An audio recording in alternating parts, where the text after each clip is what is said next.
Hello everybody, welcome back to my YouTube channel. एक से लेके रू ऑर्डर 10 तक अपन कर चुके हैं कंप्लीट। 10 ऑर्डर हमारे कंप्लीट हो चुके हैं। ऑर्डर 11 आज हम कंप्लीटली समझने वाले हैं कि ऑर्डर 11 क्या बात करता है। ठीक है, क्योंकि ये ऑर्डर थोड़ा बड़ा है। तो चलिए टाइम वेस्ट ना करते हुए स्टार्ट करते हैं। वीडियो पसंद आए तो वीडियो को लाइक किया करो, चैनल को सब्सक्राइब कर दिया करो। कोई और टॉपिक पढ़ना हो तो वो भी आप कमेंट में मेंशन कर सकते हो। ठीक है, तो चलते हैं अपने टॉपिक पे। तो ये है हमारा ऑर्डर 11। ऑर्डर 11 हमारा बात करता है डिस्कवरी एंड द इंस्पेक्शन। यहाँ पे एंड कर लीजिएगा, थोड़ा ये करेक्शन गलत हो चुका है। ठीक है, डिस्कवरी एंड इंस्पेक्शन। तो हम समझते हैं कि पहले हम ये समझते हैं कि डेफिनेशन क्या बात कर रहा है। कि रूल हमारा बात करता है कि परिप्रश्नों द्वारा प्रकटीकरण कराना। मतलब क्या है कि डिस्कवरी बाय द इंटेरोगेटरीज, हम खोज कर रहे हैं इंटेरोगेटरीज के द्वारा। ठीक है, हम प्रश्न भेजेंगे सामने वाली पार्टी को। इससे हम बातें निकालने की कोशिश करते हैं। ये होता है डिस्कवरी बाय द इंटरोगेटरीज, यानी कि हम डिस्कवरी करते हैं। तो समझिए रूल 1 हमारे किस बारे में बात करता है कि किसी भी सिविल सूट में वादी हो या प्रतिवादी हो, कोर्ट की अनुमति से, कोर्ट की सहमति से दूसरी पार्टी को लिखित इंटरोगेटरीज यानी कि लिखित प्रश्न दे सकता है, ताकि उस पार्टी से कुछ प्रश्नों के उत्तर लिए जा सके। सिंपल सा है। कोई सिविल सूट है, यहाँ पे वादी दे सकता है, प्रतिवादी दे सकता है। किसको देगा? दूसरी पार्टी को देगा, कोर्ट की अनुमति से देगा। ठीक है, क्या देगा? लिखित प्रश्न देगा, ताकि उस पार्टी से कुछ प्रश्नों का उत्तर लिया जा सके। अब ये उत्तर क्यों लिया जा रहा है आगे देखेंगे। इन लिखित प्रश्नों से उत्तर, इस लिखित प्रश्नों के अंत में यह स्पष्ट रूप से लिखा हो जाना चाहिए कि कौन सा प्रश्न किस व्यक्ति को उसका उत्तर देना है। कई प्रश्न दे दिए हैं, अब किस प्रश्न का उत्तर किसको देना है ये भी आपको क्लियरली मेंशन करके चलना होगा।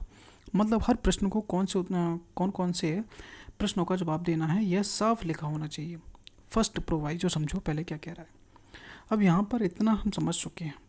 ठीक है, अब इतना समझने के बाद प्रोवाइजो पे हम आगे बात करेंगे, लेकिन पहले मैं इसका और मैटर समझा देता हूँ कि इंटरोगेटरीज कब दिए जाते हैं। इंटरोगेटरी समझ में आ गया क्या होता है? एक पार्टी दूसरी पार्टी को देती है कोर्ट की सहमति से, कोर्ट की अनुमति से। ठीक है, अब उसकी बातें जानने के लिए, ताकि अपने उस मैटर में हेल्प मिल सके।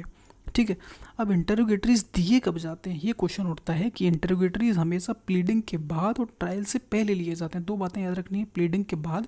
प्लीडिंग मतलब कि प्लेंट या फिर डिफेंडेंट जो रिटन स्टेटमेंट दोनों फाइल हो जाएं उसके बाद, या फिर ट्रायल शुरू होने से पहले। मतलब जब प्लेंट का जो दावा है या फिर रिटन स्टेटमेंट पर जो प्रतिवादी का दावा है, दोनों दाखिल हो जाते हैं और अब केस तय हो चुका है, यानी कि इशू फ्रेम हो चुके हैं, तब इंटरोगेटरीज का उपयोग किया जा सकता है। यानी कि इशू फ्रेम हो जाने के बाद आप इंटरोगेटरीज का इस्तेमाल करोगे।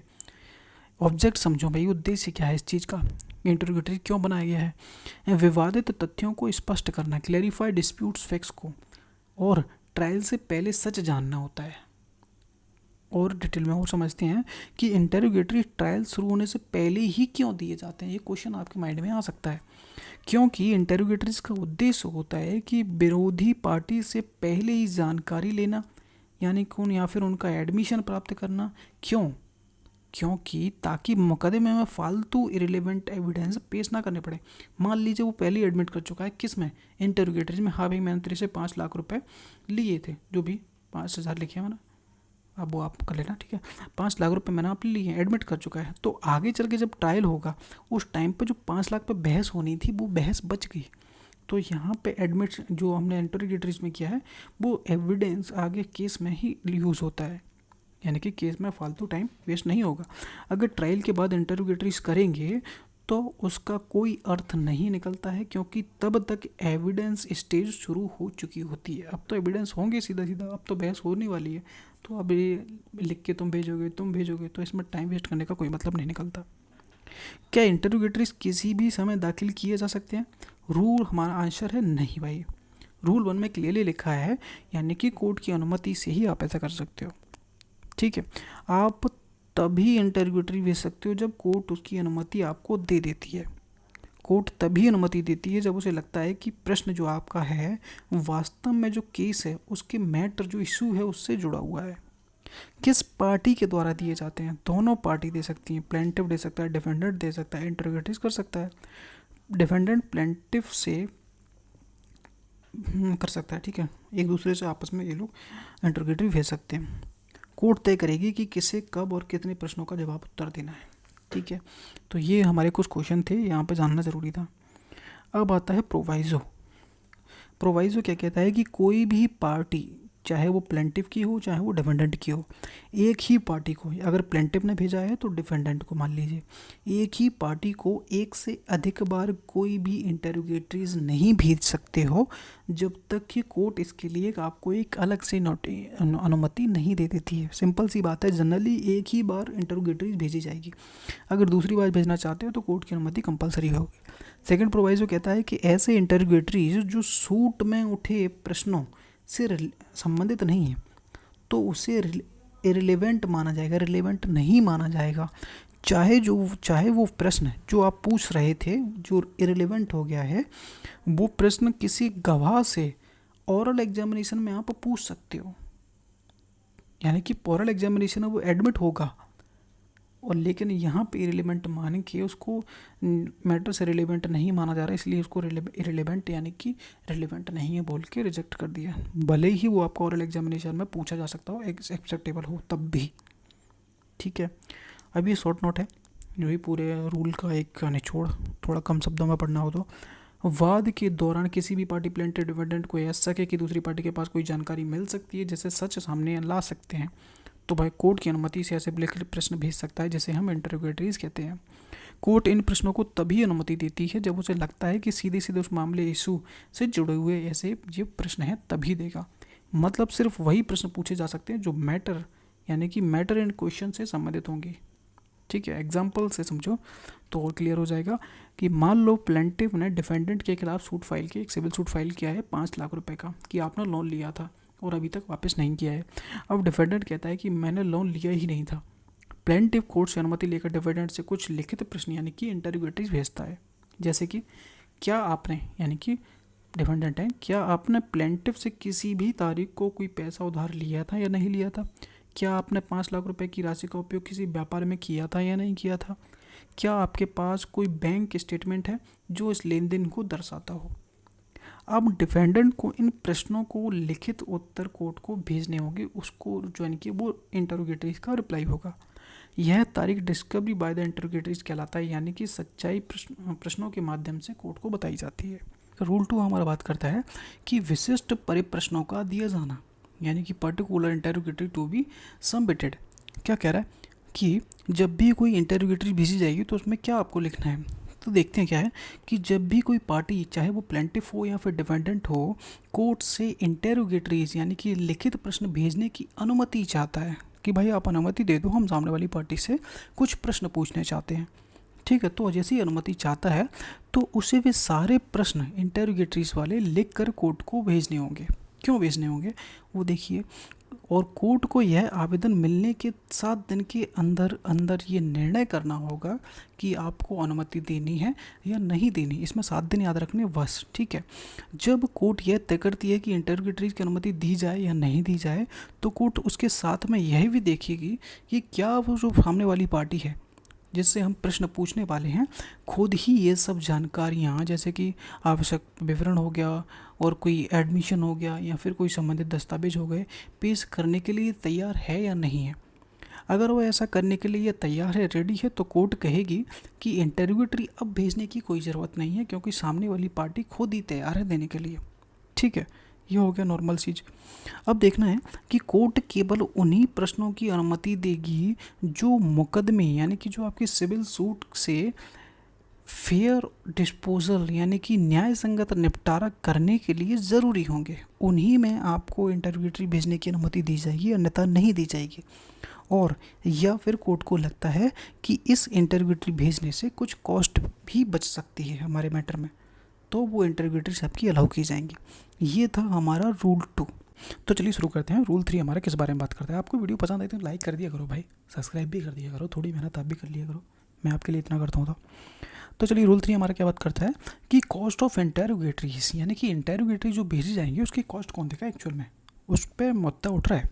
तो चलिए समझते हैं क्या है कि जब भी मुकदमे में यानी कि जब भी कोई सिविल सूट होगा उसमें अगर कोई इंटरोगेटरी भेजी जाती है तो खर्च की बात हो रही है, को तय किया जाएगा, यानी कि जब भी सिविल सूट में कोई भी खर्च तय किया जाएगा तो वह तो कोर्ट या फिर कोई पार्टी, यहाँ पर दो लोगों की बात हो गई, इसमें याद रखिएगा कि एक तो कोर्ट है या फिर कोई पार्टी है। पार्टी में से प्लेंटिफ और डिफेंडेंट दोनों में से कोई भी हो सकता है।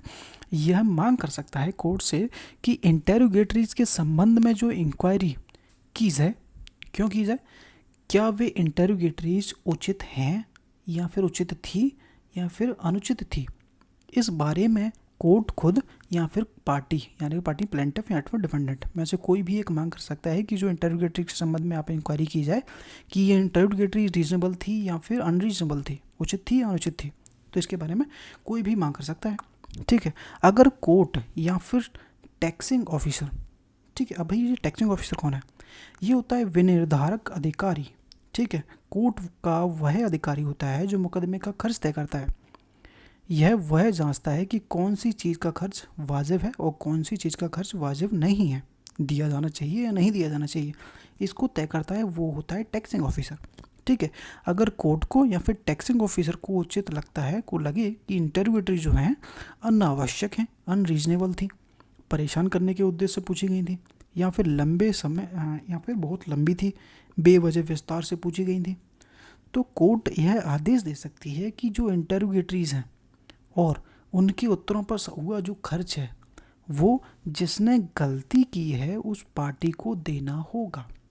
ठीक है, तो ये हमारा रूल 3 था। जो भी पार्टी गलती करेगी जिसके वजह से अनरीजनेबल समय बर्बाद होता है या फिर फालतू में पूछ ली गई हैं, परेशान करने के लिए पूछ ली गई या फिर इतनी लंबी लंबी पूछी गई जितनी ज़रूरत नहीं थी, तो कोर्ट उस व्यक्ति से उसका कॉस्ट ले सकता है जिसने उसका ये कांड किया है, ये गलती की है।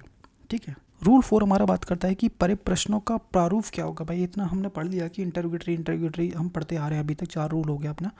अब फॉर्मेट क्या होगा भाई, किस तरीके से पूछे जाएंगे उसको देखना है। तो फॉर्मेट इसका क्या है, इस नियम के अनुसार जब भी कोई प्लेंटिफ या फिर डिफेंडेंट इंटेरोगेटरीज दाखिल करता है कोर्ट में, तो उसे एक निर्धारित यानी कि प्रेस्क्राइब किया गया, जो लॉ ने प्रेस्क्राइब किया है, उस फॉर्मेट में उसको बना के भेजना होगा सामने वाली पार्टी को, और वह प्रारूप फॉर्म नंबर 2 के अपेंडिक्स C में बताया गया है कि इस तरीके से बनाना है। मतलब इंटेरोगेटरीज का जो फॉर्मेट है वही रहेगा जो अपेंडिक्स C के फॉर्म नंबर 2 में है, लेकिन अगर किसी मामले की परिस्थितियाँ अलग हो जाती हैं, थोड़े बहुत परिवर्तन उसमें किए जा सकते हैं, लेकिन उसका मूल जो बेसिक स्ट्रक्चर है वो चेंज नहीं होना चाहिए। अब फॉर्मेट क्या है वो भी मैंने बता दिया है कि फॉर्मेट ये है भाई कि संख्यांक 2 यानी कि ठीक है परिप्रश्न, हमारा ऑर्डर अपन 11 पढ़ रहे हैं तो उसके रूल 4 के लिए। ठीक है, तो यहाँ पे तो आ जाएगा आपका केस नंबर। ठीक है, अब यहाँ पे आ जाएगा वादी की डिटेल, अब आ जाएगा वर्सेस किसके अगेंस्ट है वो नाम, और यहाँ पे आएगा डिफेंडेंट का नाम। ठीक है, अब उक्त वादी जो भी भेज रहा होगा, प्लेंटिफ भेज रहा है या फिर डिफेंडेंट भेज रहा है, उसका नाम आएगा की ओर से उक्त प्रतिवादी को या फिर डिफेंडेंट जो भी हो सामने वाली पार्टी जिसको अपने भेज रहे हैं कि परीक्षा करने के लिए परिप्रश्न। अब परिप्रश्न क्या है, क्या उसने इत्यादि इत्यादि नहीं किया है। अब यहाँ पे आपको अपने क्वेश्चन लिखने हैं, क्वेश्चन नंबर 1 में, क्वेश्चन नंबर 2 में, जो भी आपको लिखना हो, इत्यादि इत्यादि जो भी क्वेश्चन आपके बनते हैं वो आपको सब लिखने हैं। अब लास्ट में क्या है, प्रतिवादी छा से अपेक्षा की जाती है कि वह संख्यांक 1 या 2 जो भी है संख्यांक वाले प्रश्नों का उत्तर दे। तो आपको यहाँ पर नाम लिखना है कि राम का मान लेते हैं, श्याम का मान लेते हैं। ठीक है, तो श्याम से अपेक्षा की जाती है कि वह 1 नंबर 1 में बताए गए प्रश्नों का उत्तर दे, और श्याम से अपेक्षा की जाती है कि वह फॉर्म नंबर संख्यांक नंबर 2 में वाले प्रश्नों का उत्तर दे। तो इस तरीके से आप अलग अलग लोगों के अलग अलग नाम भी लिख सकते हो कि मैं इसको राम से पाता हूँ इसका जवाब, 2 नंबर का जवाब मैं श्याम से चाहता हूँ। तो इस तरीके से एक फॉर्मेट बनाया जाएगा इंटेरोगेटरी से, वो सामने वाली पार्टी को भेजा जाएगा। तो रूल 5 हमारा बात करता है कि कॉरपोरेशन के बारे में, निगम के बारे में। तो समझिए क्या है कि समझिए कि अगर किसी सिविल सूट में कोई एक पार्टी, यानी कि आपका सिविल सूट है उसमें से कोई एक पार्टी क्या है, कॉरपोरेशन है या फिर कोई ग्रुप है या फिर कोई बॉडी है, संस्था है, जैसे कि कोई कंपनी हो गया, बैंक हो गया, ट्रेड यूनियन हो गया, सोसाइटी हो गया। माने कि क्या है, एक पार्टी तो कोई नॉर्मल पर्सन है, दूसरी पार्टी जो है वो कोई कंपनी वगैरह है। तो उस केसेस में हम इंटेरोगेटरी जो भेजेंगे उनमें से किस व्यक्ति को भेजने हैं, भाई वो तो कंपनी है, जवाब कौन देगा, कंपनी थोड़ी देगी, उसमें से कोई व्यक्ति देगा। तो उस केसेस में ये क्वेश्चन उठता है कि हम एक्चुअल में दें किसको इंटेरोगेटरी, तो उसके लिए ये बना है। तो इंटेरोगेटरी जो लिखित प्रश्न है सीधे उस संस्था के नाम पर नहीं दिए जा सकते, बल्कि उस संस्था के किसी सदस्य को या फिर किसी अधिकारी को दिए जाएंगे। सिंपल सी बात है। ठीक है। इसके लिए जो अपोजिट पार्टी है, सामने वाली पार्टी है, को कोर्ट से अनुमति यानी कि ऑर्डर लेना होगा। किस बारे में? कि कोर्ट अनुमति देने के बाद ऐसा आदेश जारी करेगा कि इंटेरोगेटरी जो हैं उस कंपनी या फिर संस्था के किसी सदस्य या फिर अधिकारी को भेजे जाएं। किस व्यक्ति को भेजने हैं वो आपको कोर्ट बता देगा। आपको कोर्ट से आवेदन करके पूछना होगा कि भाई हम किसको भेज दें, ठीक है। तो इस केसेस में सबसे पहले क्या है, आपको अगर एक सामने वाली पार्टी कोई कॉर्पोरेशन है, ग्रुप है या फिर संस्था है, बॉडी है, तो उस केसेस में आपको कोर्ट से पूछना होगा कि हमें किस व्यक्ति को इंटरोगेटरी भेजनी है। कोर्ट आपको डायरेक्शन देगा कि इस व्यक्ति को भेजना है, तो उसका नाम बताएगा, तो उसके अकॉर्डिंग आपको भेजना पड़ेगा। रूल 6 हमारा बात करता है कि परिप्रश्नों के संबंध में उत्तर द्वारा आक्षेप, यानी कि कोई इंटरोगेटरी आई है आपके पास, अब उसमें कोई क्वेश्चन लिखा है, उसके ऊपर से आपको ऑब्जेक्शन उठ रहा है कि मेरे को ये क्वेश्चन नहीं लग रहा भाई, इसको ये मेरे को नहीं लग रहा है ठीक, तो उस पर आप ऑब्जेक्शन कर सकते हो। तो ऑब्जेक्शन कैसे क्या है उसके बारे में रूल बता रहा है। समझिए क्या कह रहा है। जब किसी पार्टी को इंटेरोगेटरी यानी कि लिखित प्रश्न भेजे जाते हैं तो हर प्रश्न का उत्तर इतना ज़रूरी नहीं होता। उसने 10 क्वेश्चन पूछे हैं आपसे इंटरोगेटरीज में, तो आपको सभी के जवाब देना ज़रूरी नहीं होता, इतना याद रखना है। अगर किसी प्रश्न पर आपको ऑब्जेक्शन है तो उस आपत्ति को आप उत्तर देते समय अपने शपथ पत्र यानी कि एफिडेविट इन आंसर में बताई जा सकती है। मतलब क्या होता है भाई, एफिडेविट आंसर क्या है, जिसको मैंने लिख दिया ताकि कन्फ्यूजन बिल्कुल नहीं हो, बिल्कुल समझ में आ जाए जो नए हैं। उत्तर देने वाली पार्टी को हर प्रश्न का जवाब शपथ पत्र पे देना होगा, यानी कि ओथ पे देना होगा, ऑन ओथ पे। अब क्यों देना है मैं आगे बताऊंगा। यानी वह एक शपथ पत्र एफिडेविट दाखिल करती है जिसमें उसके प्रत्येक प्रश्न का क्रमवार यानी कि क्रम से उत्तर दिए होते हैं। अपने क्रम से प्रश्न पूछोगे तो क्रम से तुमको जवाब भी तो मिलेंगे, तो किस प्रश्न का क्या जवाब उसको आप लिखना पड़ेगा क्रम से, तो क्रम से लिखा होता है। यह जो एफिडेविट है वो अंडर ऑथ यानी कि शपथ पूर्वक दाखिल किया जाता है ताकि अगर कोई पार्टी झूठ बोले तो वह एक झूठी गवाही का अपराध बन जाएगा। इसलिए आपको यहाँ पे ऑथ यानी कि शपथ पत्र पे आंसर देना होता है, ठीक है। अब समझते हैं कि किन कारणों पे आप ऑब्जेक्शन ले सकते हो, किन ग्राउंड पे आप सामने वाली पार्टी से ऑब्जेक्शन ले सकते हो, वो आपको देखने हैं। यहाँ पे मैंने 5 लिखे हैं, एक थोड़ा एक्स्ट्रा है। समझिए कि स्कैंडलस यानी कि अपमानजनक चरित्र हनन करने वाला, ऐसा कोई प्रश्न है, अगर ऐसा प्रश्न किसी प्रतिष्ठा और ठेस पहुँचाने वाला है तो वो क्या है, अपमानजनक माना जाएगा, उसको आप ऑब्जेक्शन कर सकते हो। मतलब उदाहरण, क्या आपने अपनी पत्नी को धोखा दिया था? ऐसे प्रश्न मुकदमे से संबंधित नहीं है और सिर्फ चरित्र हनन करते हैं, ठीक है। मैंने एग्जाम्पल दिया ताकि क्लियर हो जाएगा। सेकंड हमारा कहता है कि इरेलीवेंट यानी कि वो रिलेवेंट ही नहीं है। अगर प्रश्न मुकदमे से कोई लेना देना उसका नहीं है तो वो क्या है, वो एक ऑब्जेक्शनेबल हो जाएगा। थर्ड हमारा कहता है कि नॉट बोनाफाइड, मतलब अगर प्रश्न ईमानदारी से नहीं है बल्कि परेशान करने के उद्देश्य से पूछा गया है, ठीक है, तो वो भी क्या माना जाएगा, एक ग्राउंड माना जाएगा ऑब्जेक्शन का। फोर्थ हमारा कह रहा है कि not sufficiently material at the stage, मतलब कि इस स्तर पर आवश्यक नहीं है। क्या मतलब है, मतलब तभी मुकदमे के इस चरण में वह प्रश्न आवश्यक नहीं है। मतलब अभी मुकदमे के इस चरण में जो स्टेज पर हमारा वो चल रहा है शूट, उसमें उस प्रश्न की अभी ज़रूरत नहीं है। जैसे कि ट्रायल से पहले ऐसे प्रश्न जो वाद के चरण में ही पूछे जा सकते हैं, यानी कि आगे आने वाले फर्दर जो स्टेप होंगे केस के उसमें पूछे जा सकते हैं, तो आप उसको पहले जवाब देने की ज़रूरत नहीं है, तो वो भी एक ग्राउंड माना जाएगा ऑब्जेक्शन का, ठीक है। अब आता है 5 पॉइंट हमारे क्या कहता है, प्रिविलेज यानी कि गोपनीय अधिकारताएं। कुछ ऐसी सूचनाएं प्रिविलेज, जैसे कि वकील और मुवक्किल यानी कि पार्टी के बीच में क्या बातचीत हुई, ऐसी बातचीत आप जानना चाहते हो प्रश्न करके इंटरोगेटरी में, तो उनको जवाब देने की आपको कोई ज़रूरत नहीं, आप ऑब्जेक्शन उठा सकते हो। 6 हमारा पॉइंट क्या कह रहा है कि एनी अदर ग्राउंड मतलब कि ऐसे प्रश्न पहले ही उत्तरित हो चुके हैं, यानी कि जिनका जवाब आप पहले ही दे चुके हो, या फिर ऐसे दस्तावेज जो पहले ही प्रस्तुत किए जा चुके हैं, उनका जवाब आपको देने की ज़रूरत नहीं है, वो ऑब्जेक्शनेबल माने जाएंगे, ठीक है। अब एग्जांपल हमारा है, मान लीजिए प्लेंटिफ ने डिफेंडेंट से एक इंटरोगेटरी भेजी है। क्या यह सही है कि आपने अपने कर्मचारी को घूस देने के लिए यह कहा था, ठीक है। ये एक इंटरोगेटरी में क्वेश्चन पूछा गया है। डिफेंडेंट को लगता है कि यह प्रश्न एक स्कैंडलस है, अपमानजनक है, मुकदमे के असली विषय यानी कि कॉन्ट्रैक्ट डिस्प्यूट से संबंधित नहीं है, तो डिफेंडेंट उत्तर देने के बजाय अपनी एफिडेविट इन आंसर में लिखेगा, क्या लिखेगा कि I object to the answer this the interrogatory on the ground that it is the scandalous and irrelevant to the matter in issue.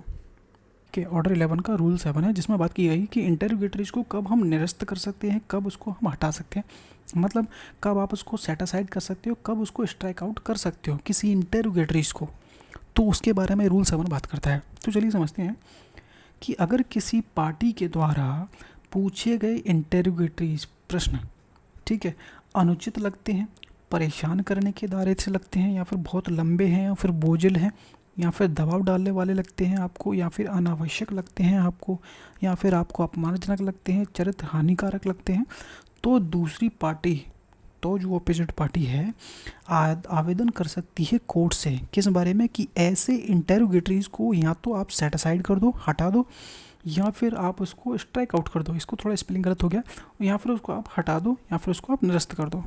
ठीक है, यह आवेदन जो है इंटरोगेटरीज के लिए जैसा मिलने की, यानी कि जो इंटरोगेटरी आपको जिस दिन मिलेगा सामने वाली पार्टी को, उस दिन से, मिलने के दिन से आपको 7 दिन के भीतर भीतर इसका आवेदन देना पड़ेगा ऐसे ऑब्जेक्शन के लिए।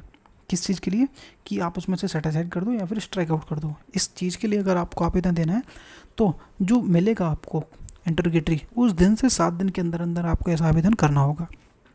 ठीक है, तो रूल 7 सिर्फ हमारा इतना ही कहता है। रूल 8 हमारा बात करता है कि उत्तर का शपथ पत्र द्वारा दिया जाना, यानी कि जब भी कोई इंटरोगेटरी का रिप्लाई आप दोगे तो वो शपथ पत्र यानी कि एफिडेविट के द्वारा दिया जाएगा। समझो क्या कह रहा है कि इंटरोगेटरी जो प्रश्न पूछे गए इंटरोगेटरीज में, उनका उत्तर आपको क्या करना है, एफिडेविट के रूप में दिया जाएगा, और वह 10 दिन के भीतर दाखिल करना होगा। यानी कि जिस दिन आपको ऐसा इंटरोगेटरीज मिलेंगे, क्वेश्चन मिलेंगे, उस दिन से आपको 10 दिन के भीतर भीतर अपना एक एफिडेविट देना होगा, एफिडेविट के रूप में रिप्लाई देना होगा। हालांकि अगर कोर्ट चाहे तो इस समय सीमा को, कौन सी समय सीमा, 10 दिन वाली समय सीमा को बढ़ा सकती है, एक्सटेंड कर सकती है। कब, वो हम आगे देखेंगे, अगर कोई जेन्युइन रीज़न लगता है कोर्ट को। तो शॉर्ट नोट में समझो पूरा मैटर क्या है इजी तरीके से, कि जब किसी पार्टी को कोर्ट से अनुमति मिलती है कि वह दूसरी पार्टी से इंटरोगेटरी पूछ सकता है, तो दूसरी पार्टी को उन प्रश्नों को उत्तर शपथ लेकर ऑन ऑथ देने पड़ते हैं। ठीक है, मतलब उत्तर सामान्य लिखित जवाब नहीं होता है, जनरली लिखित जवाब अपन दे देते हैं वो नहीं होगा, बल्कि एफिडेविट यानी कि हलफनामा के रूप में पूछा जाता है आपको, रिप्लाई दिया जाता है। ठीक है, और यह एफिडेविट 10 दिन के अंदर अंदर कोर्ट में फाइल करना होता है। अगर किसी कारणवश यह संभव नहीं हो पाता है, 10 दिन में आप नहीं कर पाते हो, तो पार्टी कोर्ट से अधिक समय की मांग कर सकती है। कोर्ट को जेन्युइन रीजन लगता है तो आपको समझ ही देगा। अब एग्जांपल से समझो और क्लियर हो जाएगा कि स्टेप 1 हमारा कहता है कि प्लेंटिफ ने डिफेंडेंट से इंटरोगेटरी पूछी, क्या आपने 15 अप्रैल 2023 को 1 लाख रुपए प्लेंटिफ्स को उधार लिया था, प्लेंटिफ से उधार लिया था या नहीं लिया था। अब स्टेप 2 में क्वेश्चन होता है कि कोर्ट ने इंटरोगेटरीज की अनुमति दी, ठीक है, आपको अलाउ कर दिया। थर्ड पॉइंट पे क्या है कि अब डिफेंडेंट को इन प्रश्नों को उत्तर एफिडेविट से मिल लिखकर 10 दिन के भीतर कोर्ट में जमा करने होंगे। डिफेंडेंट लिखेगा कि मैं राम सिंह शपथपूर्वक कथन करता हूं कि मैंने 15 अप्रैल 2023 को वादी से कोई भी धनराशि नहीं ली है, और यह एफिडेविट आपको नोटरी के, पब्लिक नोटरी के द्वारा नोटिफाई करना होगा, और या फिर ऑथ कमिश्नर के सामने ऑथ लेनी पड़ेगी, लेकर दाखिल करना होगा। तो रूल 9 हमारा कहता है कि उत्तर में दिए गए शपथ पत्र का प्रारूप क्या होगा। जब भी आप कोई इंटरोगेटरीज का रिप्लाई दोगे तो उस एफिडेविट पर देंगे। क्लियरली हमने समझाया पिछली वीडियो में कि जितने भी इंटरोगेटरीज के रिप्लाई जाएंगे वो एफिडेविट पर होंगे। अब वो एफिडेविट पे जो अपन भेजेंगे उसका फॉर्मेट क्या होगा, ठीक है, वो आज हम बात करेंगे कि जब कोई पार्टी इंटरोगेटरी यानी कि प्रश्नों की सूची का उत्तर देता है तो उसका उत्तर साधारण कागज़ पर नहीं होता, बल्कि एफिडेविट के रूप में देना होता है। यह एफिडेविट फॉर्म नंबर 3 में दिया गया है, अपेंडिक्स सी में। ठीक है, जैसे कि ये फॉर्म नंबर 3 अपेंडिक्स सी का है ये, ठीक है, फॉर्म नंबर 3। अगर परिस्थितियां अलग हो जाती हैं, जैसे कि कई डिफेंडेंट हो जाते हैं या फिर कई कुछ प्रश्न क्या है इररिलेवेंट हो जाते हैं, संबंधित हैं, तो उसमें कुछ बदलाव किए जा सकते हैं, लेकिन जो मूल स्ट्रक्चर उसका है वो चेंज नहीं किया जाएगा। जैसे कि ये एग्जांपल है हमारा, क्या फॉर्मेट होगा, यहाँ पर कोर्ट का नाम आ जाएगा सबसे पहले, फिर आपका ईयर आ जाएगा, फिर आपका केस का संख्या आ जाएगा, फिर आपका वादी का नाम क्या है वो आ जाएगा, वर्सेस यानी कि बनाम कौन किसके अगेंस्ट में जा रहे हो तो डिफेंडेंट का नाम आ जाएगा, और यहाँ पे लिखेंगे अपन जो पार्टियों के नाम, जैसे कि उक्त वादी द्वारा उक्त प्रतिवादी की परीक्षा करने के लिए प्रश्नों का उक्त प्रतिवादी द्वारा उत्तर, जो भी उत्तर देगा उस प्रतिवादी का नाम, उक्त प्रश्नों के उत्तर में उक्त छा शपथ लेता हूँ और यह कथन करता हूँ कि जो भी आप अपने इंटरव्यूटीज में जो रिप्लाई होंगे क्रम बाय क्रम वो आपको अपने उत्तर लिखने होंगे। और लास्ट में मैं संख्यांक वाले प्रश्नों का उत्तर देते हुए इस आधार पर आक्षेप करता हूँ कि अगर कोई ऑब्जेक्शन होता है तो वो भी आप यहाँ पर लिख सकते हो। तो इस तरीके से एक फॉर्मेट होगा। तो इसमें कुछ नहीं है, बस इस फॉर्मेट ध्यान रखना है। अब चलते हैं नेक्स्ट रूल में। यह जो रूल है वो इंटरव्यूटरीज के उत्तर यानी कि एफिडेविट एंड आंसर से संबंधित है और बताता है कि उस पर जो एक्सेप्शन यानी कि आपत्ति कैसे और किस हद तक आप कर सकते हो उसके बारे में बात करता है। रूल 10 हमारा कहता है कि कोई भी आपत्ति नहीं की जाएगी किसके ऊपर, वो देखो आगे चल के कि कोई भी पार्टी प्लेंटिव हो चाहे डिफेंडेंट हो, इंटरव्यूटरीज के उत्तर में दिए गए एफिडेविट पर कोई भी ऑब्जेक्शन आप नहीं कर सकते, चाहे वो तकनीकी हो चाहे वो औपचारिक रूप से आपत्ति हो, आप उठा ही नहीं सकते। किसके ऊपर? एफिडेविट के ऊपर जो रिप्लाई आ रहा है। यानी कि अगर किसी को लगे कि एफिडेविट का फॉर्मेट सही नहीं है, यहाँ पर उसको लगता है कि कुछ औपचारिक त्रुटियाँ हैं। अब औपचारिक त्रुटियाँ क्या होती हैं कि वे त्रुटियाँ होती हैं जो दस्तावेज के रूप में या फिर प्रारूप जैसे कि नाम, दिनांक, हस्ताक्षर, फॉर्मेट आदि से संबंधित कोई त्रुटियाँ होती हैं, उसको औपचारिक त्रुटियाँ कहते हैं। तो उस पर इस आधार पर आपत्ति नहीं कर सकते आप, ठीक है, कि इसमें ऐसी गलती है, औपचारिक त्रुटियाँ हैं, तो इस पर कोई ऑब्जेक्शन नहीं होगा। लेकिन अगर किसी पक्ष को लगता है उस एफिडेविट में दिए गए अधूरे हैं, उत्तर अधूरे हैं, यानी कि हमने 10 क्वेश्चन पूछे थे, आप 4 का रिप्लाई दे रहे हो, तो इस तरीके से क्वेश्चन अधूरे हैं या फिर जानकारी छिपाई गई है या फिर जानबूझकर अधूरी जानकारी दी गई है, तो उस स्थिति में मामला न्यायालय तय करेगा कि उस एफिडेविट जो है वो सफिशिएंट है या इनसफिशिएंट है, ये तय कोर्ट करेगा। फिर आप इन ग्राउंड पे आप करते हो तो वो कंसिडर तो किया जाएगा लेकिन फिर डिसाइड कोर्ट करेगा। एग्जाम्पल समझो कि मान लीजिए वादी ने 10 क्वेश्चन भेजे हैं इंटरव्यूटरीज में, प्रतिवादी ने केवल 6 का रिप्लाई दिया, 4 क्वेश्चनों को छोड़ दिया। अब वादी ऑब्जेक्शन कर सकता है। अब वादी यह नहीं कह सकता कि इस एफिडेविट का जो फॉर्मेट गलत है इसलिए इसे खारिज कर दो, लेकिन वह यह कह सकता है कि माननीय न्यायालय यह जो एफिडेविट है वो इनसफिशिएंट है, अधूरा है, क्योंकि इसमें सभी प्रश्नों का उत्तर नहीं दिया गया। अब न्यायालय यह तय करेगा कि क्या उसका उत्तर पर्याप्त है या नहीं है, ठीक है। तो रूल 11 हमारा बात करता है कि उत्तर देने के लिए या फिर और अधिक यानी कि एडिशनल में उत्तर देने का आदेश देने के लिए। मतलब क्या है कि अगर किसी पार्टी को, अगर किसी व्यक्ति को इंटररोगेटरीज लिखित प्रश्न भेजे गए हैं, ठीक है, और उसने उत्तर नहीं दिया है या फिर दिया भी है तो अधूरा दिया है, अपर्याप्त है, तो जिसने प्रश्न पूछा है उस पार्टी यानी कि जिसने प्रश्न पूछा है वो कोर्ट से आवेदन कर सकता है कि कोर्ट उस व्यक्ति को उत्तर देने या फिर और अधिक डिटेल्स में, यानी कि जो पूछा गया तो उतना नहीं बताया तुमने, तो यानी कि हमें क्या चाहिए, हमें और डिटेल में चाहिए आंसर, और अधिक विस्तृत उत्तर देने का आदेश दे। ऐसा कोर्ट से हम आवेदन कर सकते हैं। कौन पार्टी करेगा? जिसने इंटरव्यूटरी भेजा था वो कोर्ट से रिक्वेस्ट कर सकता है कि और डिटेल में हमें चाहिए, या फिर इसने जो उत्तर नहीं दिया है वो उसका जवाब हमें चाहिए, ठीक है, या फिर उत्तर ही नहीं दिया है इंटरव्यूटरीज का तो उसका हमें आवेदन देंगे कि भाई इनसे बोलो कि हमें रिप्लाई दे, ठीक है। कोर्ट ऐसा आदेश दे सकती है कि वह व्यक्ति अपना उत्तर एफिडेविट के रूप में दे, ठीक है, या फिर मौखिक रूप से यानी अदालत में उपस्थित होकर मौखिक उत्तर के रूप में दे। जैसा कोर्ट ठीक समझता है वैसा आपको बोल दिया जाएगा, ठीक है। एग्जाम्पल हमारा क्या कहता है कि मान लीजिए प्लेंटिव ने डिफेंडेंट से इंटरव्यूटरीज के माध्यम से 10 प्रश्न पूछे, ठीक है, डिफेंडेंट सिर्फ 5 का ही अधूरा जवाब देता है, 5 का देता भी है लेकिन अधूरा देता है, ठीक है। 10 प्रश्न पूछे थे, आपने 5 जवाब दे रहे हो आप, तो अब प्लेंटिव कोर्ट से अनुरोध कर सकता है, प्लेंटिव कर रहा है, ठीक है, अगर प्लेंटिव ने भेजा है इंटरव्यूटरीज तो, ठीक है, कोर्ट से अनुरोध कर सकता है कि डिफेंडेंट को आदेश दें आप किस चीज़ के लिए, कि वह बाकी बचे हुए प्रश्नों का वही जवाब दे जो उसने नहीं दिए। हमने 10 पूछे थे, आप 5 का जवाब दे रहे हो, तो 5 और जो बचे हुए हैं उनका ही जवाब दिया जाए, तो ये हम रिक्वेस्ट कर सकते हैं, ठीक है। तो रूल 12 हमारा बात करता है कि दस्तावेज की खोज के लिए आवेदन, यानी कि इंटरव्यूटरीज हम भेज रहे हैं किसके लिए? दस्तावेजों की खोज करने के लिए। Application for the discovery of document, समझिए क्या कह रहा है कि कोई भी पार्टी हो, चाहे वो प्लेंटिव हो चाहे डिफेंडेंट हो, बिना किसी एफिडेविट दाखिल किए कोर्ट से ये रिक्वेस्ट कर सकता है कि वह कोर्ट किसी दूसरे पार्टी को आदेश दे कि वह शपथ पूर्वक यानी कि ऑथ पर यह बताए कि उसके पास या फिर उसके पोजीशन में, उसके कब्जे में ऐसे कौन कौन से डॉक्यूमेंट हैं जो वाद यानी कि जो आपके केस के मुद्दे से संबंधित हों। तो ये पूछने के लिए हम कोर्ट से रिक्वेस्ट कर रहे हैं कि भाई सामने वाली पार्टी से पूछो कि आपके पास कौन कौन से डॉक्यूमेंट हैं। ठीक है, जब यह आवेदन सुना जाएगा तो कोर्ट या तो आपके जो आपने आवेदन दिया है उसको इनकार कर सकता है उस आवेदन से कि हम नहीं भेज सकते ऐसा ऑर्डर। ठीक है, या फिर उसे एडजर्न कर सकता है, स्थगित कर सकता है अगर उसे लगता है कि इस समय डिस्कवरी की ज़रूरत नहीं है, केस के आगे ज़रूरत पड़ेगी, अभी ज़रूरत नहीं लग रही, इसलिए वो उसको एडजर्न कर सकता है। या फिर ऐसा आदेश जारी कर सकता है जो उसे ठीक लगता है कोर्ट को, जैसे कि कोई जनरल ऑर्डर कर दे या फिर कोई विशेष प्रकार का डॉक्यूमेंट तक सीमित होने के लिए आवेदन कर दे कि भाई ये वाला डॉक्यूमेंट भेजो, नहीं है तो कोई डॉक्यूमेंट भेजो, जनरल डॉक्यूमेंट यानी कि जनरल और कोई स्पेसिफिक ऑर्डर भी कर सकती है किसी डॉक्यूमेंट के लिए।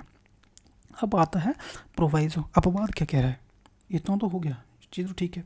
अब अपवाद क्या है कि कोर्ट डिस्कवरी का आदेश तभी देगी जब उसे लगे क्या कि मुकदमे का न्यायपूर्ण फेयर डिस्पोजल करने के लिए ये ज़रूरी है कि उससे ऐसे डॉक्यूमेंट पूछे जाए, तभी वो ऐसा ऑर्डर दिया जाएगा, अन्यथा नहीं। ठीक है, मुकदमे की लागत कॉस्ट सेविंग करने के लिए ज़रूरी होगा तो ही आदेश दिया जाएगा। तो रूल 13 हमारा बात करता है कि एफिडेविट ऑफ डॉक्यूमेंट यानी कि दस्तावेजों का शपथ पत्र। समझिए कि रूल हमारा क्या कह रहा है कि जिस पार्टी के अगेंस्ट में रूल 12 के तहत कोर्ट ने डॉक्यूमेंट की डिस्कवरी का आदेश दिया है कि क्या आपके पास कौन कौन से डॉक्यूमेंट है वो बताइए। ठीक है, रूल 12 के तहत कोर्ट ने आदेश दिया है सामने वाली पार्टी को, ठीक है, कि आपके पास कौन सा डॉक्यूमेंट है वो बताइए। ठीक है, तो उसे एक एफिडेविट दाखिल करना होगा जिसमें वो बताएगा कि कौन से डॉक्यूमेंट उसके कब्जे में हैं, उसके पास हैं, और कौन से डॉक्यूमेंट उसके पास जो हैं उनको वो प्रस्तुत करना नहीं चाहता, प्रोड्यूस करना नहीं चाहता, उन पर ऑब्जेक्शन करता है, और किस ग्राउंड पे ऑब्जेक्शन करता है वो ग्राउंड भी आपको मेंशन करने होंगे। ठीक है, जैसे कि रूल 12 में क्लियरली कहा गया था कि एक पार्टी दूसरी पार्टी कोर्ट्स को ऑर्डर देती, कोर्ट्स को एक पार्टी कोर्ट को आवेदन करती है कि सामने वाली पार्टी से पूछा जाए कि उसके पास डॉक्यूमेंट कौन कौन से डॉक्यूमेंट हैं। ठीक है, कोर्ट मान लेती है, रूल 12 के तहत वो सामने वाली पार्टी को एक आदेश दे देती है कि भाई आपके पास कौन सा डॉक्यूमेंट बताइए। ठीक है, अब उसका रिप्लाई कौन देगा, जो डिफेंडेंट है, ठीक है, जिसके पास गया है वो, तो वो एक उसका रिप्लाई एफिडेविट पर देगा। ठीक है, अभी जो डॉक्यूमेंट हैं आपके पास वो तो आप एक्सेप्ट कर रहे हो, ठीक है भाई कौन कौन से डॉक्यूमेंट हैं, और लेकिन कुछ डॉक्यूमेंट ऐसे हैं जिन पे आप बताना नहीं चाहते, उन पे ऑब्जेक्शन कर रहे हो, तो वो ऑब्जेक्शन भी आप कर सकते हो, लेकिन उसमें ग्राउंड भी आपको लिखना होगा। ये रिप्लाई जो आप दोगे वो सिर्फ एफिडेविट पे देना होगा। ठीक है, यही बात यहाँ पे कर रहा है। अब वो एफिडेविट बनाओगे कैसे, उसका प्रोसेस भी यहाँ पे बताया गया है कि एफिडेविट फॉर्म नंबर 5 में दिया है और अपेंडिक्स सी के अनुसार रेडी किया जाएगा। ठीक है, और परिस्थितियों के अनुसार उसमें बदलाव भी किए जा सकते हैं जैसा ठीक लगता है, जैसे कि कुछ सिचुएशन में अलग हो जाते हैं तो उसके अकॉर्डिंग आप चेंजेस उसमें कर सकते हो। वह फॉर्मेट जैसा दिया है उसको जैसा ही बनाने की कोशिश करनी है, लेकिन थोड़े बहुत चेंजेस हो सकते हैं।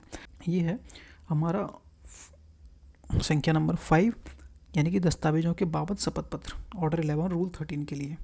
सीधा सीधा पहले लिखा है कि कोर्ट का नाम यहाँ पे आपको लिखना है। ठीक है, यहाँ पर सन लिखना है क्योंकि ये 19 के टाइम का है रूल हमारा, तो इसलिए लिखा है यहाँ पे। तो यहाँ पे जो भी होगा 2025 जो भी अपना ईयर डालना है। यहाँ पे केस संख्या क्या है 105 हमारा जैसे कि केस नंबर है, वादी का नाम आ जाएगा। ठीक है, और वनाम जिसके अगेंस्ट में केस है उसका नाम आ जाएगा, प्रतिवादी का नाम। और फिर यहाँ पे हम आगे बढ़ेंगे और लिखेंगे कि मैं तो प्रतिवादी जो भी आपका नाम है शपथ लेता हूँ और यह कथन करता हूँ कि नंबर 1 डाल के कि इस वाद में जो प्रश्नगत बातों से संबंधित वे दस्तावेज मेरे कब्जे में हैं या फिर मेरी शक्ति में हैं, जिनका उल्लेख जो आपने भेजा है ऑर्डर, जिसका उल्लेख प्रथम अनुसूची में पहले और दूसरे भाग में किया गया है, जो आपने क्वेश्चन करे थे वहाँ उसका रिप्लाई आप कहोगे कि हाँ जो आपने पहला और नंबर और दूसरे नंबर में जो क्वेश्चन किए हैं वो मेरे कब्जे और शक्ति में है, पोजीशन में है। ठीक है, तो ये रिप्लाई हो गया फर्स्ट आपका। सेकंड क्या है, मैं इसकी प्रथम अनुसूची के दूसरे भाग में उल्लिखित दस्तावेजों को प्रस्तुत करने के बारे में एक्सेप्ट करता हूँ। जो आपने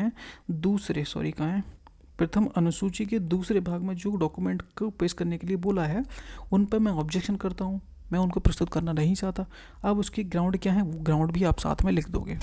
ठीक है, ये वही फॉर्मेट है जो सीपीसी में लिखा गया है, ये है संख्यांक 5 और अपेंडिक्स सी का।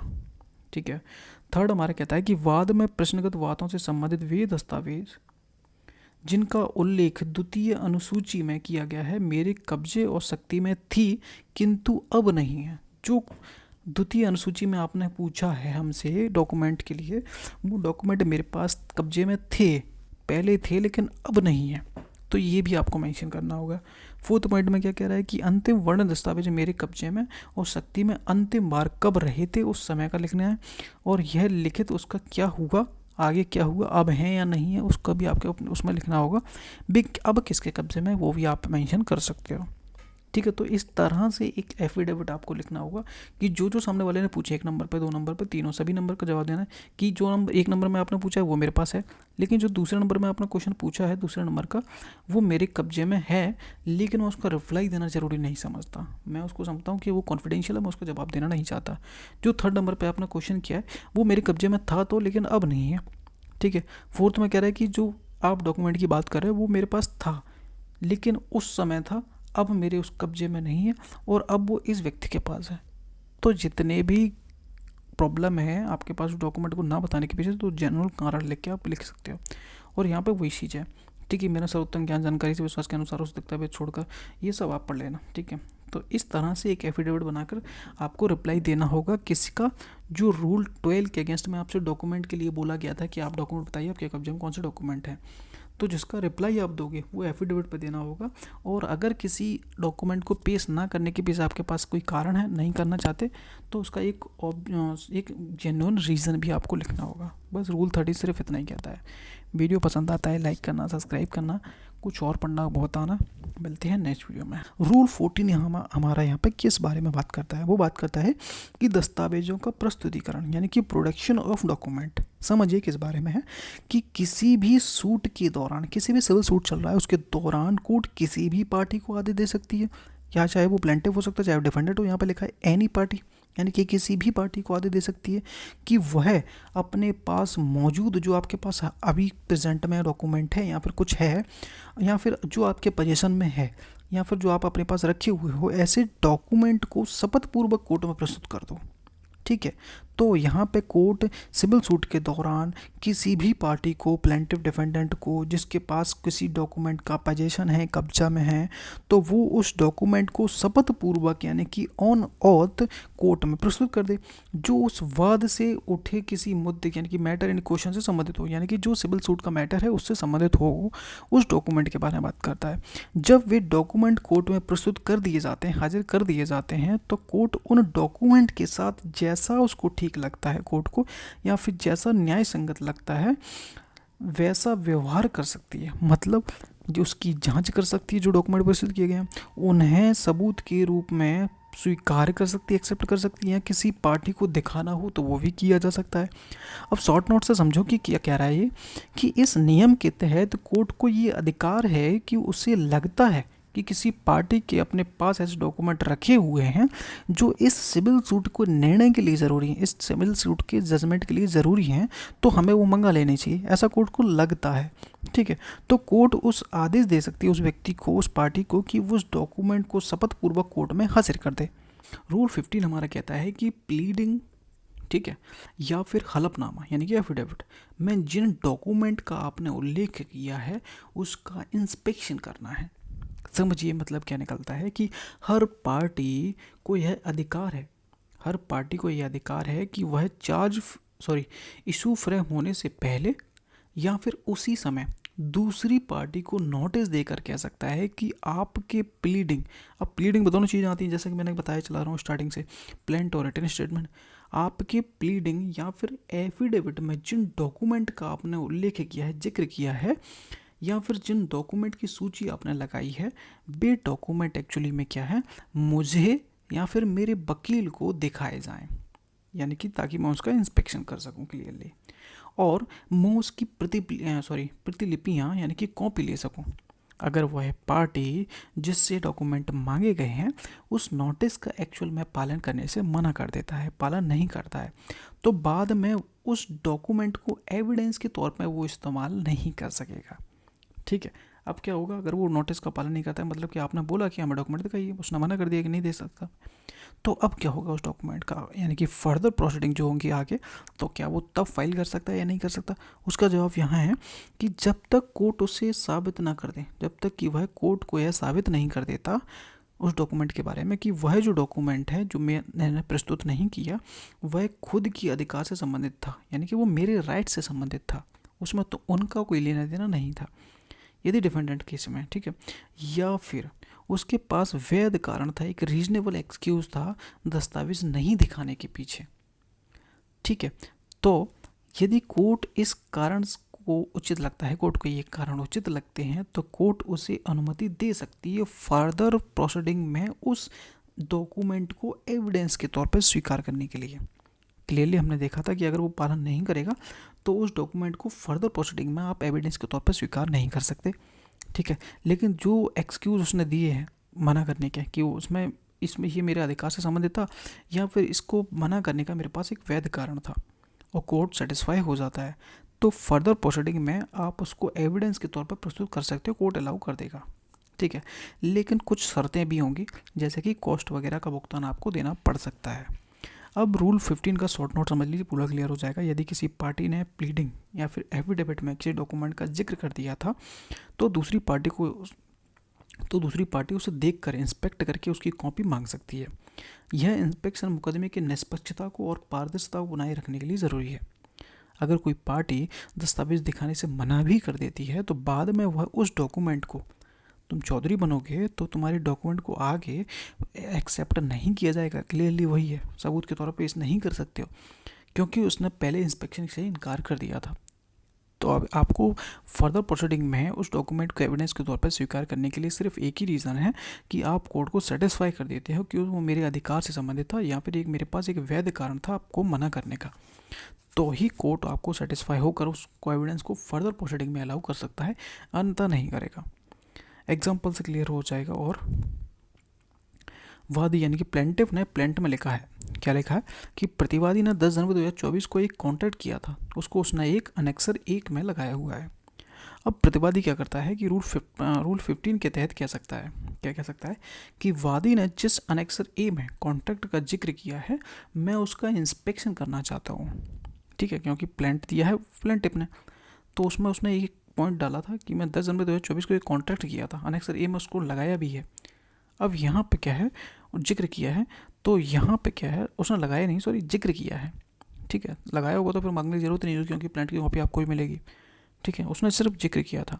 तो प्रतिवादी जो डिफेंडेंट है रूल 15 के तहत कह सकता है कि जो अनेक्सर ए में आपने जो कॉन्ट्रैक्ट का जिक्र किया है मैं उसका इंस्पेक्शन करना चाहता हूँ, उसकी कॉपी आप मेरे को दे दीजिए, ठीक है।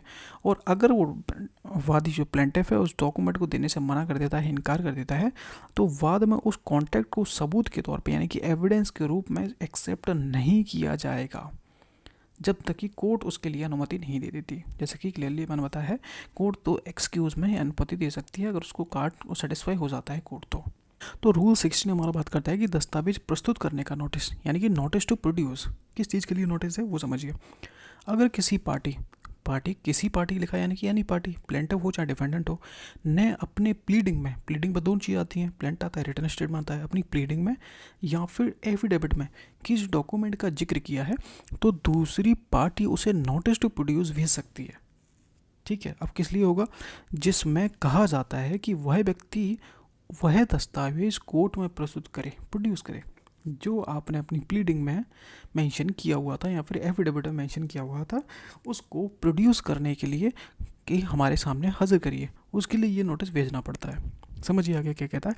और इस नोटिस का फॉर्मेट क्या होगा वो फॉर्म नंबर 7 और अपेंडिक्स सी में बताया गया है, और कुछ परिस्थितियों में साथ में परिस्थितियों के अनुसार इसमें कुछ बदलाव किए जा सकते हैं, अलाउ है, लेकिन फॉर्मेट वही रहेगा, लेकिन थोड़ा बहुत परिवर्तन हो वो आप कर सकते हो, वो अलाउ है। ये हमारा फॉर्म नंबर 7 हो गया और अपेंडिक्स सी का है, ठीक है, 8-10-11 और नियम 16। अब इसमें क्या है, कोर्ट का नाम लिखना है, केस संख्या और ईयर लिखना है, वादी का नाम, प्रतिवादी का नाम, और आगे क्या है, आपको सूचित किया जाता है कि वादी प्रतिवादी जो भी है जिसके अगेंस्ट भी भेजा जा रहा है, आपसे अपेक्षा की जाती है कि आप तारीख 12 दिसंबर यानी कि 1 दिसंबर को अपने वादपत्र या दिसंबर में निर्दिष्ट निम्नलिखित दस्तावेजों को निरीक्षण के लिए पेश करें। इतनी तारीख को आप जो आपने वादपत्र में या फिर रिटर्न स्टेटमेंट में या फिर शपथ पत्र में जो जिक्र किया है जिस डॉक्यूमेंट को, उसको प्रोड्यूस करें, ठीक है। अब कौन से डॉक्यूमेंट है वो भी आप लिख सकते हो, मेंशन कर सकते हो, ठीक है। यहाँ पे साइन वगैरह हो जाएंगे। यहाँ पे और क्लियर बता दिया मैंने बना के ताकि समझ में आ जाएगा। ठीक है, कोर्ट का नाम आ गया, केस नंबर आ गया, वादी प्रतिवादी हो गए। ठीक है, ये थोड़ा डबल हो गया। ठीक है, और आपको सूचित किया जाता है कि वादी आपसे अपेक्षा की जाती है कि आप अपने लिखित कथन में निम्नलिखित दस्तावेजों को उसके निरीक्षण के लिए प्रस्तुत करें, हाजिर करें। दिनांक इतनी तारीख को 50,000 की रसीद थी जिसका उल्लेख आपने अपने रिटन स्टेटमेंट में किया है, उसको आपको हाजिर करना है इस प्रकार से। और यहाँ पर दिनांक लिखोगे, हस्ताक्षर कर दोगे, रामलाल जो वादी है उसका एडवोकेट कौन है, उसका रोल नंबर वगैरह जी आ जाएगा। तो इस तरह का से एक फॉर्मेट आपको बना के भेजना होगा नोटिस टू प्रोड्यूस वाले केस में। ठीक है, तो ये था हमारा रूल 16। इसमें कोई डाउट होगा नहीं, वैसे बहुत ईजी था। और इसके आगे और भी बहुत ज़्यादा इंपॉर्टेंट है इसके बाद पढ़ने वाले। ठीक है, तो समझ में आया तो वीडियो को लाइक करना, सब्सक्राइब करना।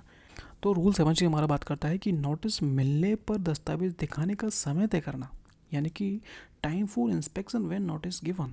समझिए क्या कह रहा है कि यदि किसी पार्टी को रूल 16 के तहत जो नोटिस भेजा गया था, रूल 16 में बताया गया था कि नोटिस प्रोड्यूस भेजा जाएगा सामने वाली पार्टी को।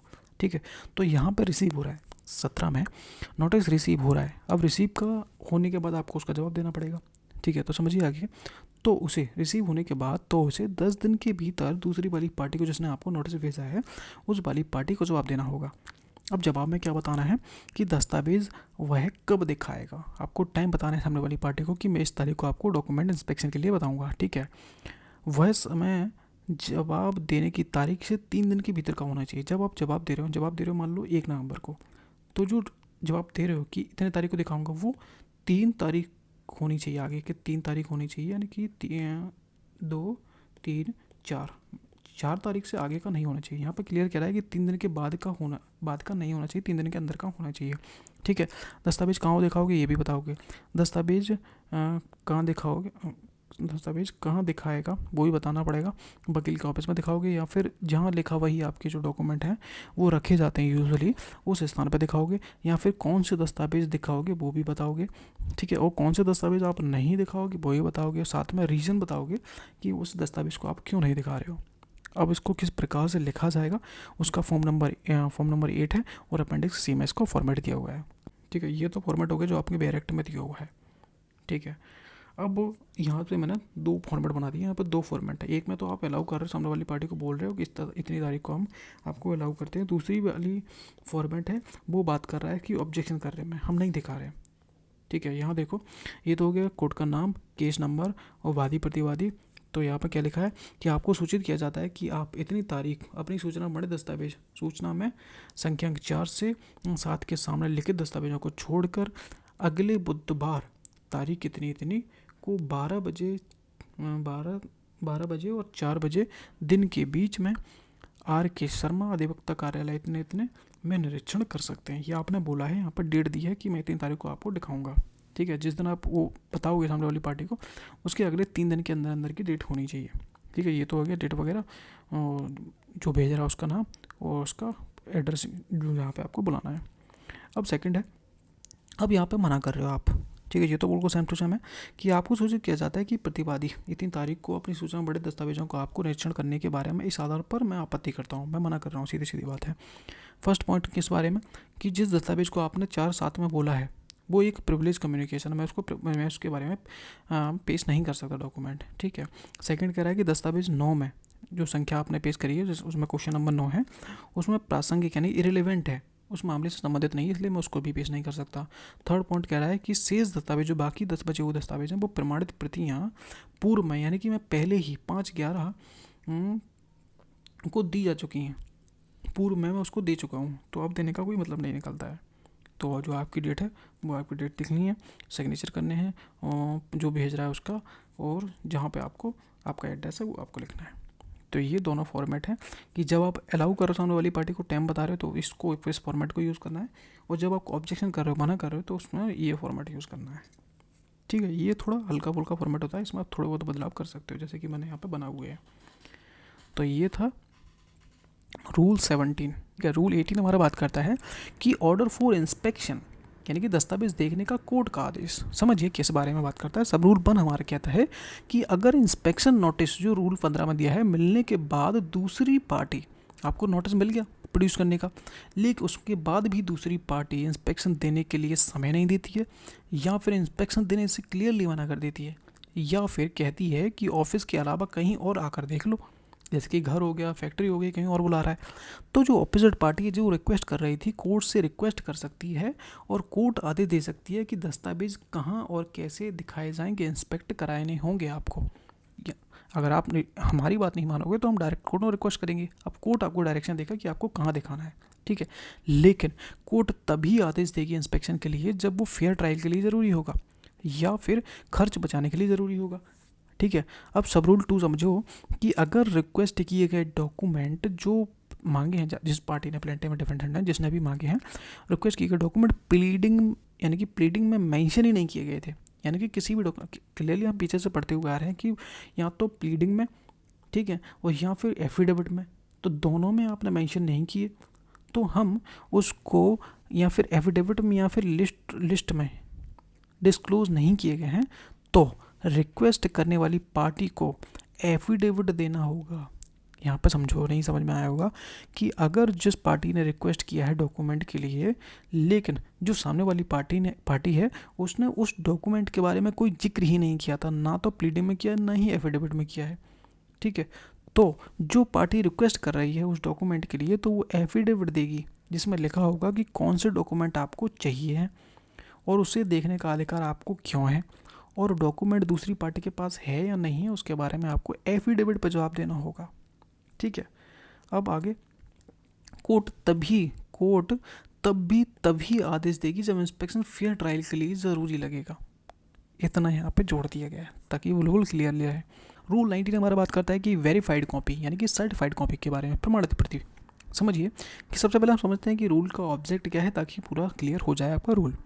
जब बिजनेस रिकॉर्ड हो गए या फिर अकाउंट बुक हो गई देखना ज़रूरी है, तो कोर्ट को यह सुविधा देनी हुई है कि सामने वाली पार्टी से कोर्ट ओरिजिनल मंगाए बिना एक सर्टिफाइड कॉपी मंगा सकती है, जिससे ज़रूरत पड़ने पर कोर्ट ओरिजिनल भी मंगा सकती है बाद में अगर ज़रूरत पड़ती है तो भी। अगर प्रिविलेज क्लेम है तो कोर्ट खुद डॉक्यूमेंट देखकर डिसाइड कर सकती है कि वो प्रिविलेज है भी या नहीं है, ठीक है।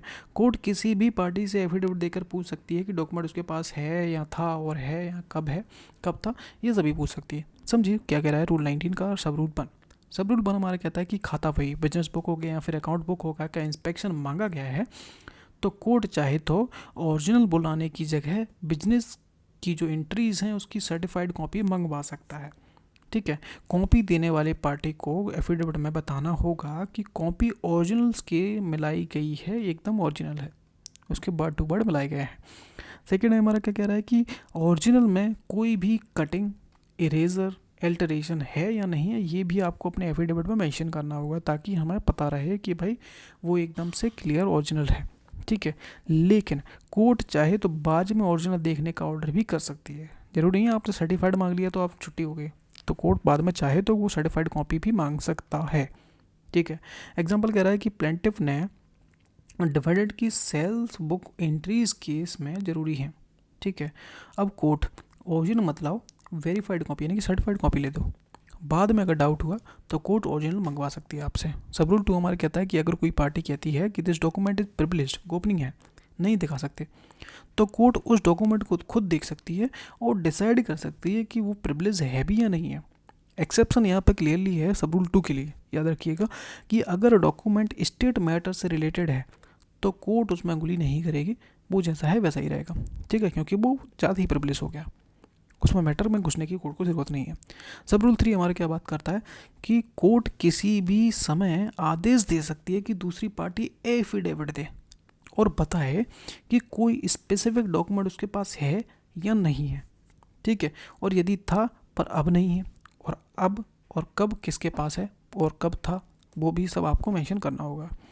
और एप्लीकेशन देने वाले को भी एफिडेविट देना होगा जो सच जानना चाहता है सामने वाली पार्टी से, उसको विश्वास है कि डॉक्यूमेंट दूसरी वाली पार्टी के पास है या था और केस रिलेवेंट है। ये मैटर सब रूल 3 आपको क्लियर नहीं हुआ होगा तो उसके लिए मैंने एक एग्जांपल क्लियर बना दिया ताकि क्लियरली समझ में आ सके कि केस हमारा है एक लोन रिकवरी के केस का, ठीक है। प्लेंटिफ कहता है कि डिफेंडेंट के पास लोन एग्रीमेंट था। अब डिफेंडेंट क्या कहता है, डिफेंडेंट कहता है कि मेरे पास लोन एग्रीमेंट नहीं है, तो यहाँ पर कोर्ट इंटरफेयर करता है। सब रूल 3 रूल 19 का सब रूल 3 कोर्ट कहेगी एफिडेविट दो, ठीक है, क्या एग्रीमेंट कभी तुम्हारे पास था और अगर था तो कब और किसे दिया था, अब कहाँ है, ठीक है। और प्लेंटिव भी एफिडेविट देगा, प्लेंटिव एफिडेविट देगा, उसमें क्या लिखेगा कि मेरा मानना है कि एग्रीमेंट डिफेंडेंट के पास है और था, अभी है या फिर था और केस से जुड़ा हुआ है। अगर डिफेंडेंट झूठ बोलेगा तो बाद में डॉक्यूमेंट मिल गया अगर बाई चांस, तो उसके अगेंस्ट में झूठी गवाही का आरोप लगाया जा सकता है। तो इसलिए यहाँ पे एफिडेविट मांगे गए हैं, दोनों से मांगे हैं, प्लेंटिव से मांगे हैं, डिफेंडेंट से भी मांगा है। ठीक है। अब प्रैक्टिकल यूज़ क्या है, जब पार्टी बिजनेस रिकॉर्ड हाइड करती हैं तब ज़रूरत पड़ता है, और जब हक डॉक्यूमेंट्स मांगे गए हों लेकिन पॉसिबल नहीं है तो उसको सर्टिफाइड कॉपी मांग ली जाती है, और जब प्रिविलेज्ड का झूठा दावा सामने वाली पार्टी कर रही होगी। ठीक है। और जब डॉक्यूमेंट गायब कर दिया गया होगा और या फिर शक होगा, तब हम एफिडेविट मांग लेते हैं। अगर बाई चांस मिल गया कहीं से गलती से, तो तुम्हारे अगेंस्ट में हम झूठी गवाही का आरोप लगा के आपको लपेट सकते हैं। रूल 20। ठीक है। रूल 20 हमारे किस बारे में बात करता है, समय से पहले डिस्कवरी, यानी कि प्री मैच्योर डिस्कवरी की बात हो रही है। अब इसमें मतलब क्या है वो समझते हैं। अगर कोई पार्टी, ठीक है, कोई पार्टी का वर्ड लिखा है, यानी कि कोई भी पार्टी हो सकती है, प्लेंटिव हो सकता है, डिफेंडेंट हो सकता है। ठीक है।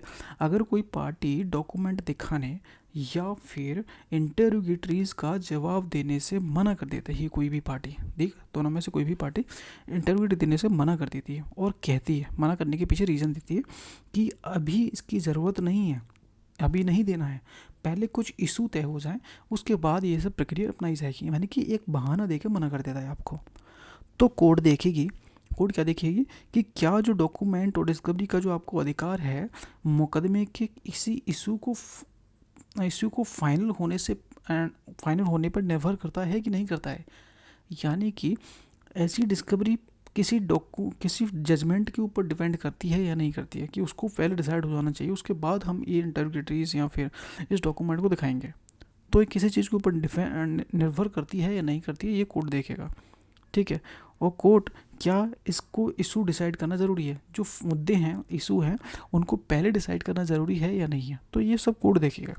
और अगर कोर्ट को लगता है हाँ भाई इस इशू को पहले डिसाइड करना ज़रूरी है, तो कोर्ट पहले उस इशू को डिसाइड करेगी, और जब तक उस डिस्कवरी या फिर उस डॉक्यूमेंट के जो इंटरप्रेटरीज है उसको रोक देगी एक तरीके से। समझिए क्या कह रहे हैं कि यानी कोर्ट डिस्कवरी को रिजर्व कर सकती है, रोक सकती है, जब तक उस इशू पर फैसला नहीं आता है। यानी कि इशू आपको पहले फ्रेम करने सॉल्व करने हैं, डिसाइड करने हैं, उसके बाद आप उस इंटरप्रेटरीज या फिर दस्तावेज दिखाने डिस्कवरी को अलाउ करोगे। ठीक है। अगर कोई सामने वाली पार्टी ऑब्जेक्शन कर देती है तो उसके केस में ये बात काम करेगा। ठीक है। तो रूल 21 हमारे किस बारे में बात करता है कि वो कहता है कि डिस्कवरी के आदेश का पालन ना करने के क्या नतीजे निकलेंगे, यानी कि non compliance with the order of discovery. ठीक है। ये डिस्कवरी का ऑर्डर दिया है कोर्ट ने, और उसका अगर पालन नहीं करोगे तो उसके क्या नतीजे आपको भुगतने पड़ेंगे, वो इस रूल में बात की गई है। चलिए समझते हैं।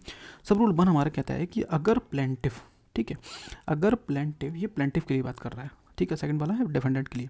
अगर प्लेंटिव परिप्रश्नों का उत्तर, यानी कि इंटरव्यूएटरीज का उत्तर, या फिर दस्तावेजों के डिस्कवरी के आदेश को या फिर इंस्पेक्शन के किसी आदेश का पालन नहीं करता है, तो कोर्ट क्या करेगा, तो उसका सूट डिसमिस किया जा सकता है, यानी केस आगे ना बढ़ाने के कारण आपका जो सूट है वो डिसमिस किया जा सकता है कोर्ट की साइड से। ठीक है। अब डिफेंडेंट का मैटर समझो कि परिप्रश्नों का उत्तर ना देने, या फिर डिस्कवरी के आदेश का पालन ना करने, या फिर इंस्पेक्शन के आदेश का पालन ना करने के पालन आप नहीं करते हो, तो जो डिफेंडेंट है उसका डिफेंस स्ट्राइक ऑफ किया जा सकता है। आप डिफेंस नहीं ले पाओगे और उसे उसी स्थिति में लाया जाएगा जैसे उसने कोई बचाव ही नहीं लिया हो, डिफेंस ही नहीं लिया हो, मतलब एक तरह से एक्स पार्टी मान लिया जाएगा। ठीक है। अब यहाँ पर समझो कि ये आवेदन करेगा कौन, जिसने इंटरव्यूएटरीज या फिर डिलीवरी ऑफ डॉक्यूमेंट की मांग की थी, वही पार्टी कोर्ट से आवेदन करेगी कि भाई जो हमने प्लेंटिव से पूछा था उसने जवाब नहीं दिया, तो उसका डिसमिस कर दिया जाए। या फिर अगर डिफेंस ने ऐसा कांड किया है कि उसने इनका जवाब नहीं दिया है, तो उसका डिफेंस स्ट्राइक ऑफ कर दिया जाए। तो इसके लिए आवेदन कौन देगा, इसके लिए प्लेंटिव आवेदन देगा।